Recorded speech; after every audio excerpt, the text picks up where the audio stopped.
पुण्यातील ऐतिहासिक काँग्रेस भवन परिसर भाजप आणि काँग्रेस कार्यकर्त्यांच्या तुंबळ संघर्षाने हादरून गेला होता. दोन्ही बाजूंचे कार्यकर्ते आमने सामने आल्यानंतर झालेल्या दगडफेकीमुळे शहरात तणावाचे वातावरण निर्माण झाले होते. या हिंसक आंदोलनानंतर पुणे पोलीस आयुक्त अमितेश कुमार यांनी अत्यंत कडक शब्दात प्रशासनाची भूमिका स्पष्ट केली. राजकीय आंदोलनाच्या नावाखाली कायदा आणि सुव्यवस्था धोक्यात आणणाऱ्यांवर पोलीस प्रशासन आता कठोर कारवाईचा बडगा उगारणार आहे असा स्पष्ट इशारा त्यांनी दिलाय. आंदोलनादरम्यान नक्की दगडफेक का झाली, त्याला जबाबदार कोण, याबाबत त्यांनी वस्तुस्थिती मांडली. तसेच भविष्यात अशा घटना रोखण्यासाठी अधिक कडक पावलं उचलले जातील असा ठाम विश्वास देखील त्यांनी पुणेकरांना दिलाय.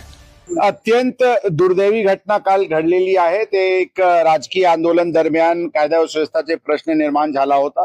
पोलिसांनी योग्य वेळी हस्तक्षेप करून कायदेशीर कारवाई केलेली आहे. परिस्थिती हाताळण्यात आला होता. दोन्ही पक्षांनी जे फिर्याद आला होता त्या अनुषंगाने दोन्ही पक्षांविरुद्ध गुन्हा दाखल करण्यात आलेली आहे.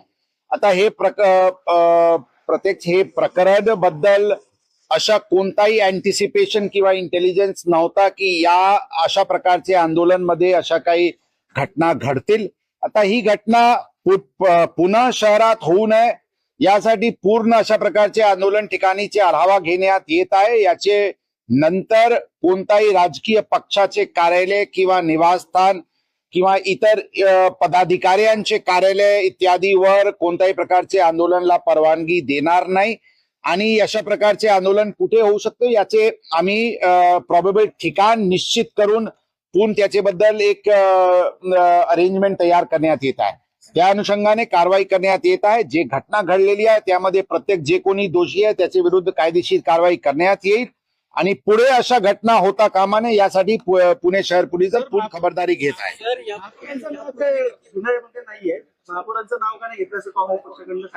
जे स्टेटमेंट आमच्याकडे आला होता त्या अनुषंगाने स्टेटमेंटची प्राथमिक त्याचे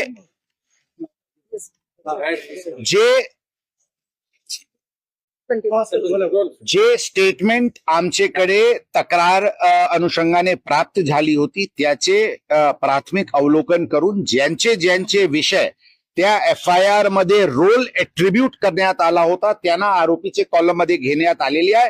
पुढचे तपासामध्ये प्रत्यक्ष कोणाकोणाची चूक आणि जबाबदारी आहे ते चूक आहे त्याची जबाबदारी निश्चित करून कायदेशीर कारवाई करण्यात येईल. यापूर्वी पण अनेकांनी परवानगी अशा मागितल्या एकमेकांचे पक्ष कार्यालयावर ते आंदोलन करण्याचा, यापूर्वी दिल्या गेल्या नाहीत. काल असं काय घडलं की तुम्हाला त्यांना एकदम काँग्रेस भवनाच्या शेजारी आंदोलन करायला लावलं? ते मी जशा सुरुवातीला म्हटले अशा प्रकारचे इन्सिडेंट काही कायदा सुव्यवस्थेचे